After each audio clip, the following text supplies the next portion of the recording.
What's happening? This your man, Chris Watts, with your 9 Never Motivational Moment, man. Off top, we give God the glory. You already know I recognize my beautiful queen, Alicia Watts, and my 3 beautiful princesses, Antoinette and Elisa and Alexia.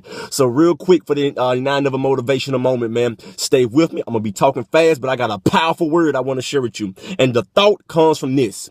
Beware of the people that criticize you for pursuing greatness simply because they can't get past average. Yeah. I'm gonna say it again.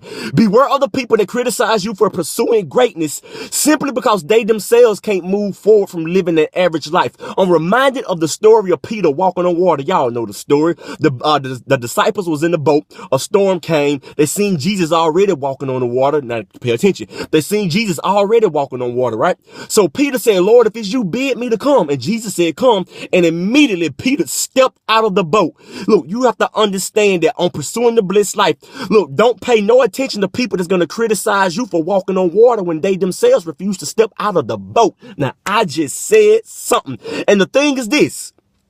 All of the disciples in the boat was watching Jesus already walking on water. They was already watching Jesus do something great. But Peter was the only one that said, I no longer want to watch. I want to walk in this thing myself. What am I telling you? You have been with your family. You have been around all your friends every day. And y'all are watching everybody else be successful. Y'all are watching everybody else eat steak and shrimp while you eat bologna and oatmeal. Come on, somebody. But there comes a time when you have to say, I am tired of watching them be successful. I want to walk in my own success. Yeah. And when you do that, when you make that 9 Never decision to walk in your own success, you have to understand that people are going to call you crazy. They're going to say that, oh, you think you somebody now. No, I don't think that I'm somebody, but it's the destiny within me letting me know that I am somebody. And I'm ready to walk into that person and become that person. I am saying something right now.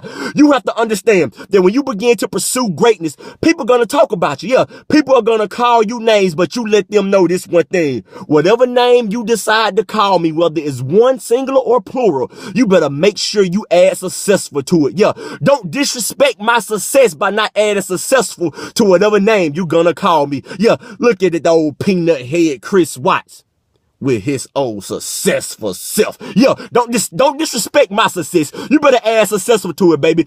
Look at that old stuck up Alicia Watts with her successful self. Yeah, you better make sure you add success to whatever adjective or noun that you're going to conjure up to try to assassinate my identity. You better make sure you add successful to it, baby. Because people going to talk about you. But you have to understand this. Pay attention. I'm finna tell you something.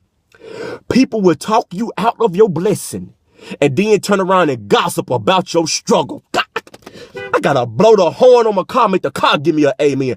People will talk you out of your blessing and then turn around and gossip about your struggle. You have to understand, you gotta understand, you gotta silence the critics. When the only way an NBA player can silence the critics is when he get off the sideline and get into the game. Look at her, quit wasting your MVP, potential MVP. Get in the game and let your success and the blessing that God give you silence your critic. You don't gotta say a word. Now get up off your shoulders and go and be great.